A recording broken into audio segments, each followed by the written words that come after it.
Nyasa, Festus Shiasi, James Kangede, Valentine Odoyo, and John Awiti, and Alfred Orege. And on the subs bench, Alex Muganda, Kevin Otieno, Shadon Munoko, Brian Koina, Ben Kanyi, Antonio Bonyo, and Charles Kinyanjui, and Peter Karuki. The head coach is Ramsfield Matekwa. Very good afternoon. This is my name is William Jugun, and I'm now joined in by Michael Kwambo just to give us his thoughts on what to expect in this 2 p.m. kickoff between Mwamba and Mean Machine. Well, William, looking at the 2 p.m. kickoff, a crucial game for both teams. Mean Machine, bottom of the Kenya Cup after 9 rounds of action. They're back after playing last season in the championship. They need to start posting positive results, posting the wins and garnering the points as they fight to secure their Kenya Cup status. Mwamba, on the other hand, chasing playoff qualification and will need all the results that they can get from here. The win, the bonus points as well. Yes, very key game on both sides of the log, with Mwamba chasing a playoff spot. They're currently in 5th position on the standing, 1 point behind Nondis. And just also, I think, a point ahead of Homeboys, who are in 6th. So a critical game for Mwamba, as well as for Mean Machine, who are bottom of the standings with 5 points. And can Mean Machine upset all odds today and get the win today against a very strong, a very, very fast improving Mwamba outfit? And we just catch a glimpse of the Mwamba team moments ago, just getting into that final huddle before getting into this encounter. The man in the green bib, Eliakim Kichoi, their 7th captain, has been part of the Kenya Sevens squad that was recently in action in Sydney and Hamilton. He starts today's game from the bench as the squad listens to team talk from the experienced Collins Injera. And this is a Mean Machine just going through their final set pieces before heading into the group huddle. And William, as we said earlier, this is crucial for them. Mean Machine, 3-time Kenya Cup winners, 1977, 89, and 1990. They were relegated after a 40-year stint. But from their results this season, they look like they're headed for a quick return to the championship, and they need to turn that around, William. Absolutely, they do need to turn it around, because as things stand right now, they are in the threat of relegation alongside Strathmore, alongside their Blackburn, and also Menengai Oilers. So 4 teams looking likely to be in a relegation dogfight as we head into the home stretch of the Kenya Cup season 2018-2019. And a key game between these two sides. Match day 10. We've done already with 9 rounds, so we still have another 6 to go, including today's, before we know who will be heading to the playoffs and who's most likely to be relegated. And William, one interesting nugget of history here is that Mean Machine and Mwamba sharing an almost similar history. Mean Machine, an indigenous club, of course, playing out of the University of Nairobi, formed in 1977, the same year that they won the Kenya Cup. And Mwamba RFC, formed by former Mean Machine players who had left the university around that time.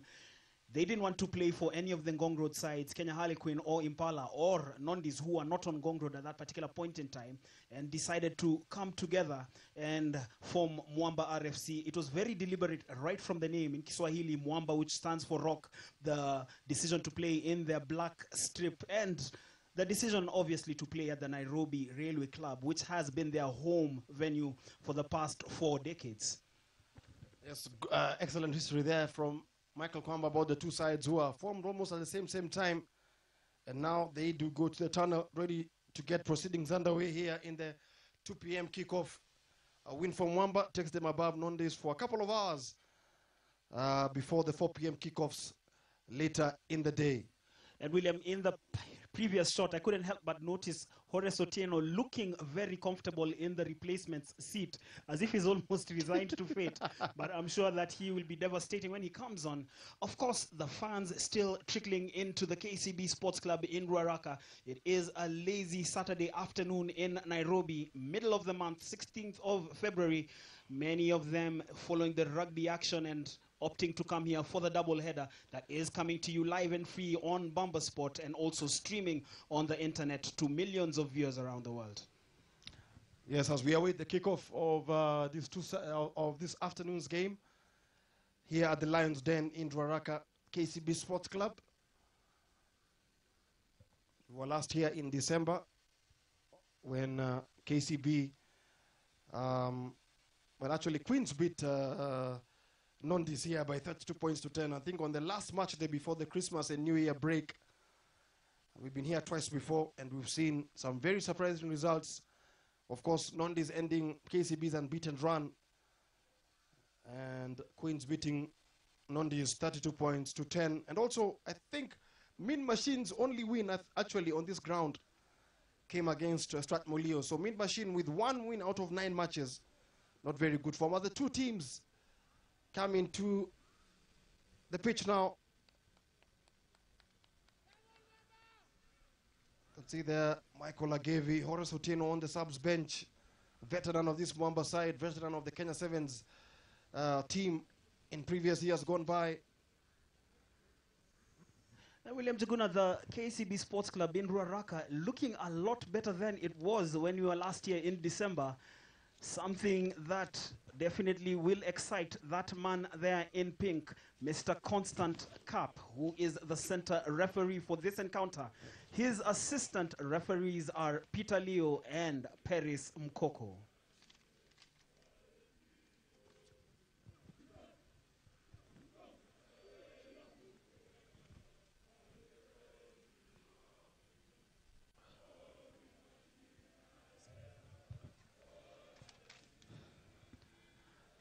As the Mean Machine fans stand in honor of the players who are just going through their club anthem, which has been lifted off a famous choral hymn. Mwamba, on the other hand, ready for the action.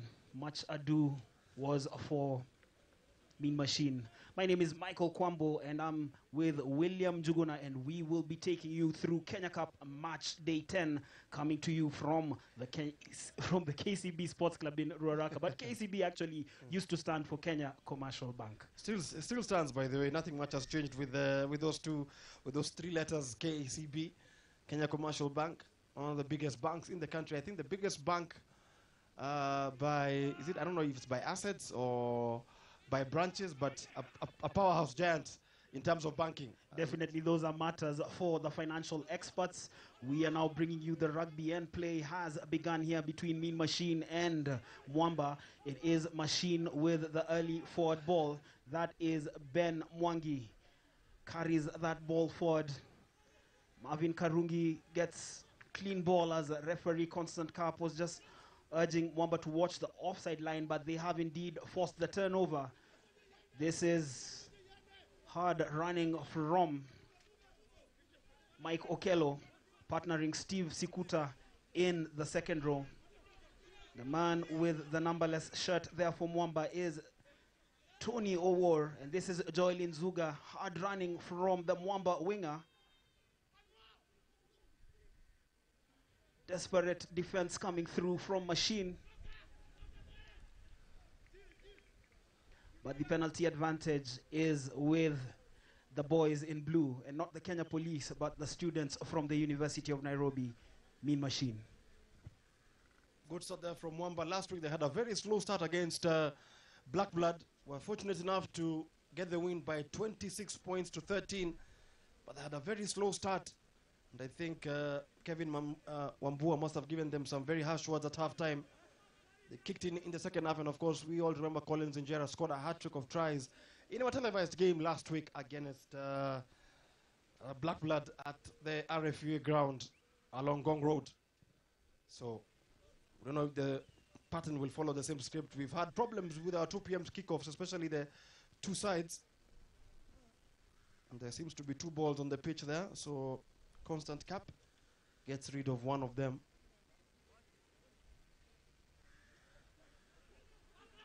And it's Mwamba who are doing all the attacking right now. Martin Oyugi there, trying to look for Tony Owor. Owor is brought down, but he's able to present the ball to Martin Oyugi. Actually, it's been a turnover by Machine here. Good play from Mean Machine.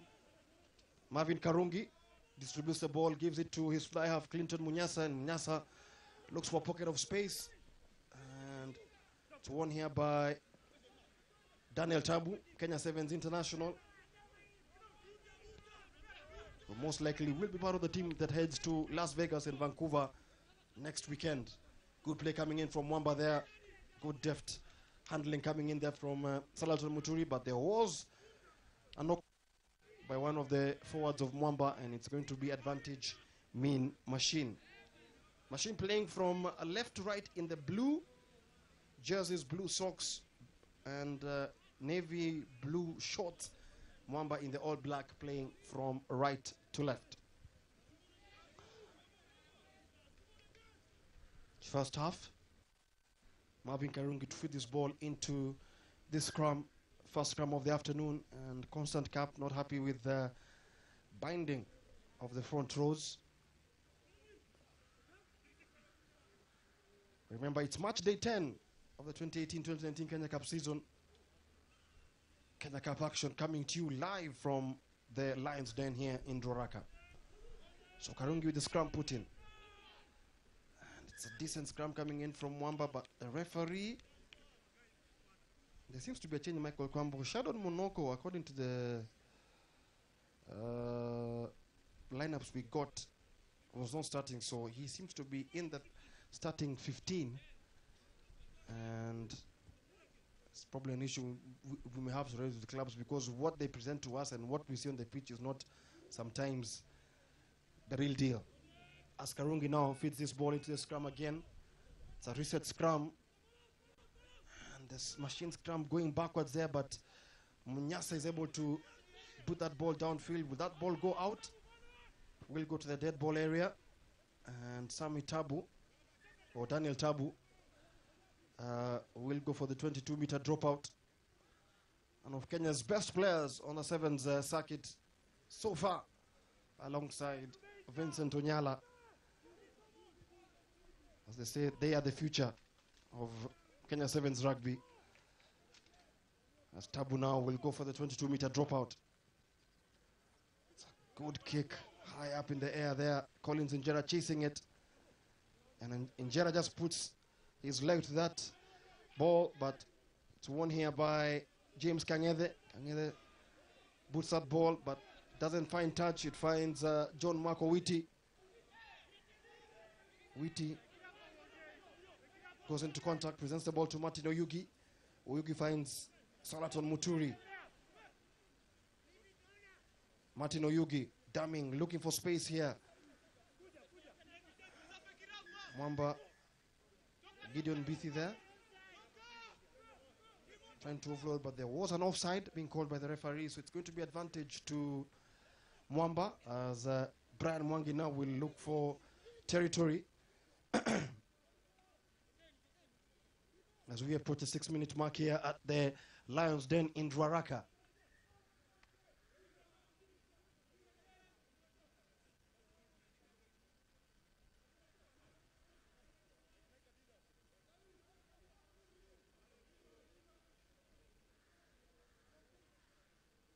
It's going to be a line out throw for Mwamba. Salaton Muturi, one of the experienced heads in this Mwamba lineup, alongside Collins Injera, Tony Owor, Horace Owiti, Horace Otieno, I beg your pardon.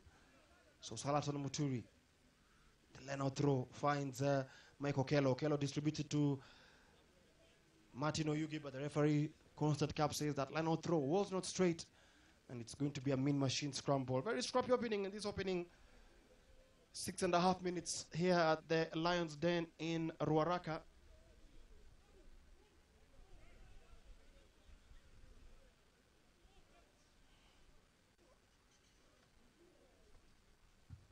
William, this is a replication of last week when Mwamba were playing against Black Blood. It was KJ in the opening moments before the scores came in.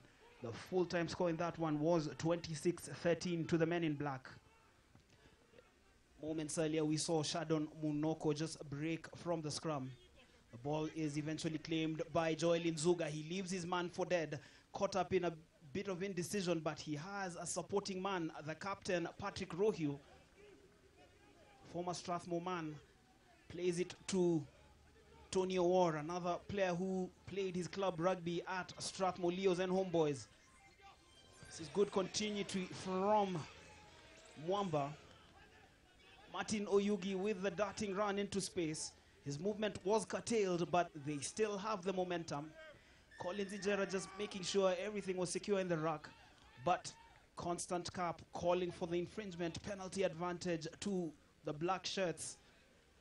And they are pointing to the tee. They will look to get the proceedings underway here in terms of scoring with a three-pointer, and the man tasked with the kicking duties is Kenya Sevens international Daniel Tabu.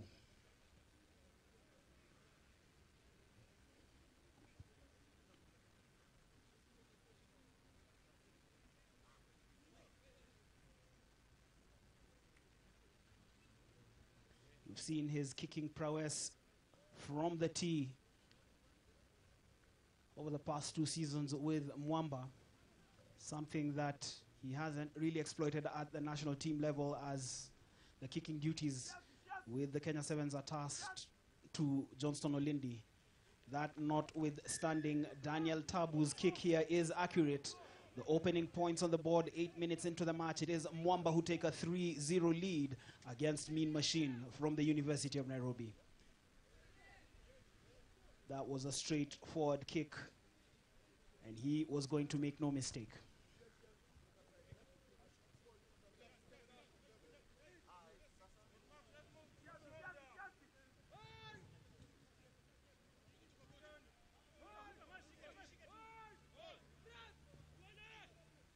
And the restart is deep into Mwamba territory.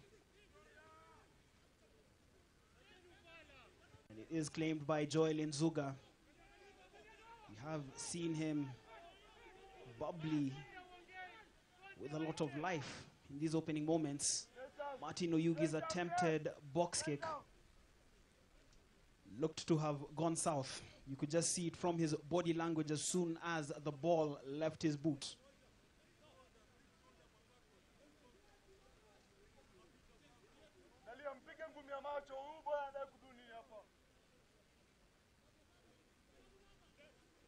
Remember, coming up at 4 p.m. is the clash between KCB and Impala Saracens.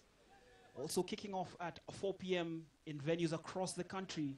There will be 4 other fixtures. In Nakuru, we have Nakuru RFC against the Menengai Oilers. Over in Kakamega, it will be Kabras Sugar taking on Homeboys. While at the Polo Club on Ngong Road, it is a nondescript versus Strathmore Leos.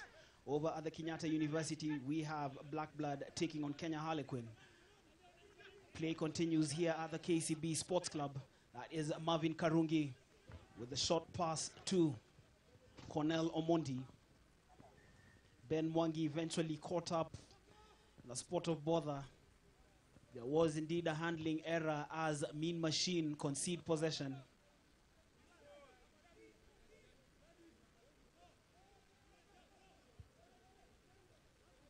It is Mwamba with the early advantage, courtesy of that penalty from Daniel Tabu.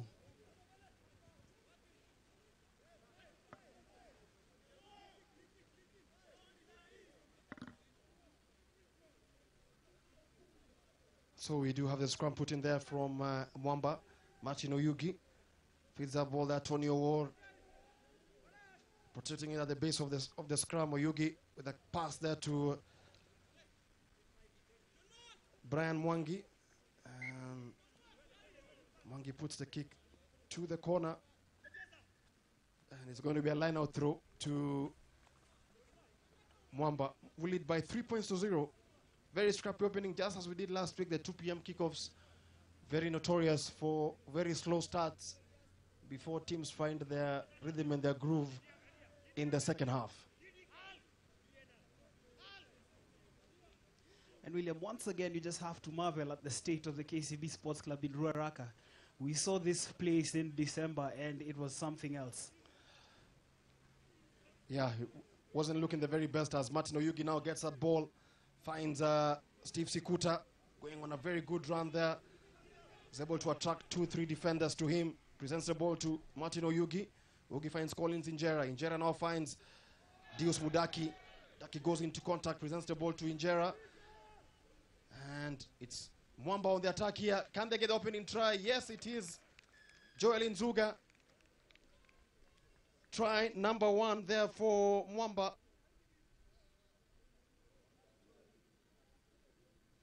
Let's just see that weighted pass from Tony Awar.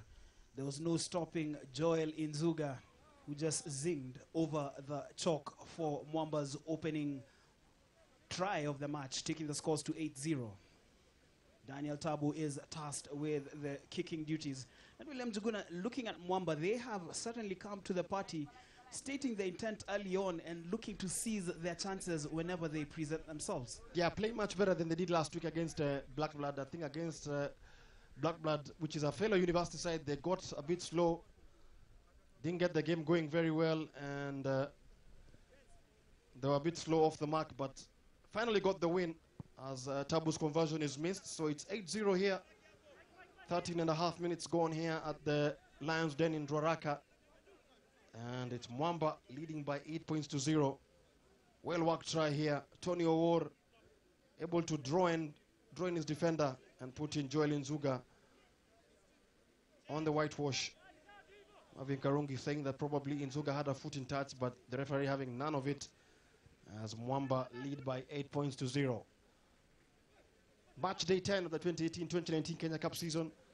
Very warm welcome to those of you who are joining us. We are live at the Lions Den in Dwaraka as Mwamba face Mean Machine.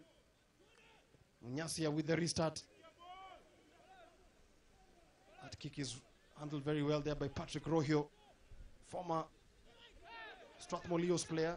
Rohio is able to go to ground, presents the ball to Oyugi.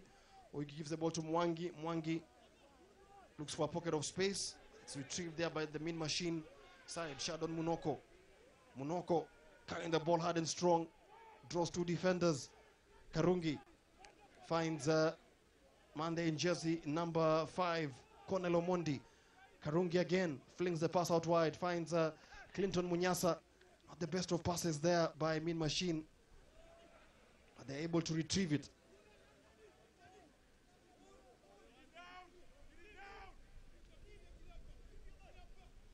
Mwamba, I think, able to get that turnover, but it's still Mean Machine with the momentum from that maul. And they're able to present it, but the referee says the ball did not come out in the appropriate time, and it's going to be a scramble to Mean Machine. Michael Lagevi just exerting his strength and power there to hold the machine ball carrier.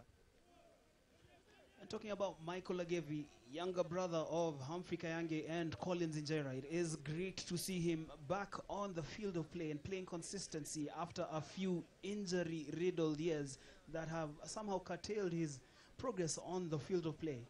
Just hoping that he stays healthy throughout this season and oncoming seasons. That is Tony Award from the base of the scrum, but the Mean Machine back row was alert. They piled the pressure there. Daniel Tabu loses that ball. This is Brian Mwangi starting at fly half this afternoon for Mwamba. This is a bright period of play for the university students. Yeah, they're seeing a lot of the ball, but probably just a bit of poor execution in attack is what is really hampering them. They're putting pressure on the Mwamba ball carriers, and their line speed on defense is quite good, but when they get the ball, they seem not to know what to do with it, and that is probably what is really hampering their movement of getting any scores on the board.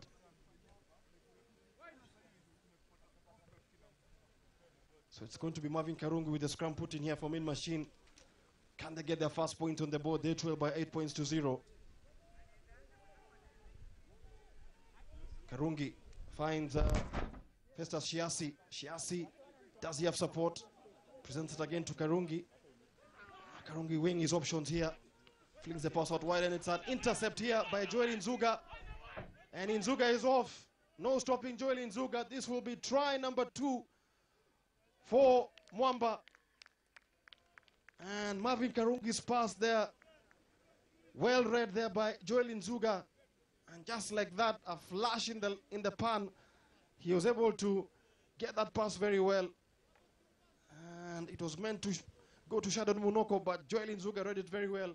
And try number 2 for Mwamba. And this contributes to the storming start that Mwamba are having to this encounter. looking to keep their playoff hopes alive, and what better way than to start with an early 13-0 lead against Mean Machine. Daniel Tabu, the man tasked with the kicking duties, has been rather quiet in this encounter, other than his kicking duties. That kick sails wide. The scores remain 13-0. We are yet to do 20 minutes, but it is Mwamba comfortably leading through that brace of tries from Joel Nzuga. Daniel Tabu has added a solitary penalty. Mean Machine, they haven't really come to the party, and they were guilty of that rather reckless pass from Marvin Karungi. Just feel that he should have slowed it down a bit before playing it out wide. But it is what it is. Joel Nzuga intercepted that ball, raced all of 75 meters to score the second try of the afternoon. This is Haik Otieno, younger brother of Horace Otieno, who's seated on the bench. One of 3 rugby playing siblings, 2 playing for Mwamba. The other, Geoffrey Okoth Jatelo, plays his rugby at Kenya Harlequin and is a spitting image of Turkana Governor Joseph Nanok. But those are stories for another day. Yeah, very much alike. They do look very much alike, actually. And probably, we don't know, maybe in the years to come, he could be a governor of any of the Nyanza counties in the years to come. We don't know. Maybe he will decide what to do if he has got any political ambitions.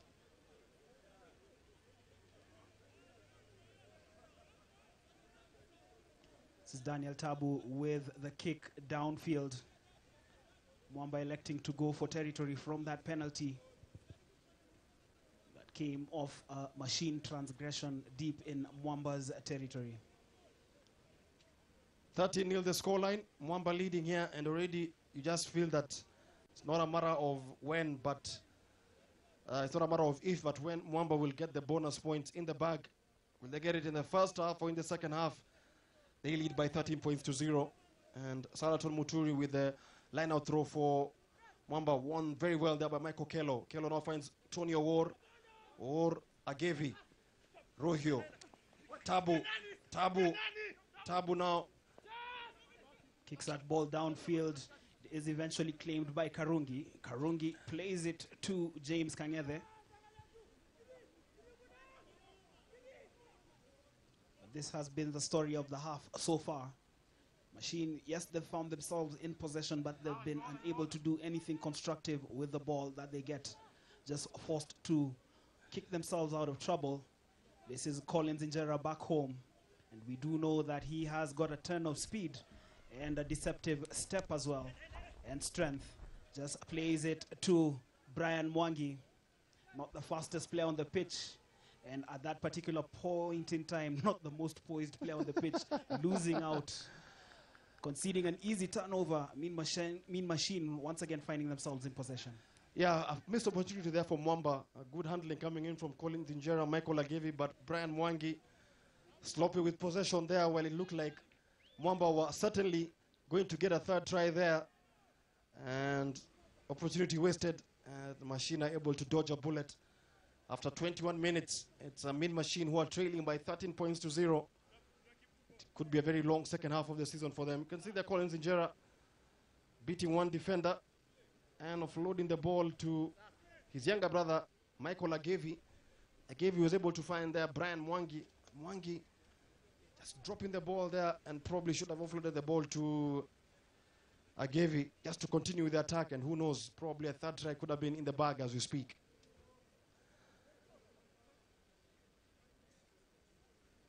"21 minutes gone here at the Lions Den in Ruaraka. It's Mean Machine trailing by 13 points to 0. 2 tries, both scored by Joel Nzuga. And penalty kick by Daniel Tabu. The difference for Mwamba as they lead by 13 points to 0. It's going to be a scramble to Mean Machine. Yes, to Mean Machine.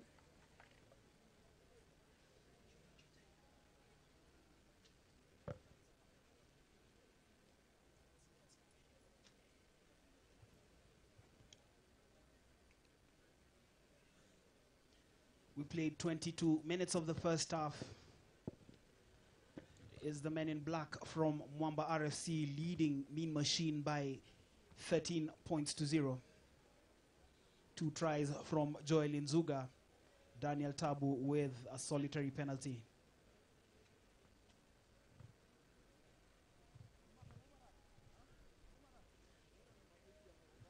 Constant Cap and Paris Mukoko in consultation. Not too sure if we will be seeing Mr. Cap reach into his pocket either for his notebook or for a card.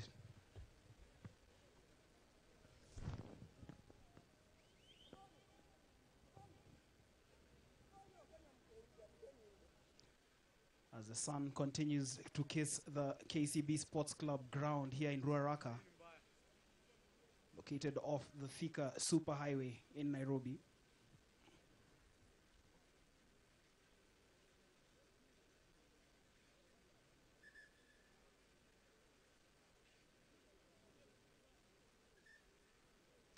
Well, it is a scrum down. It is Mean Machine's scrum feed.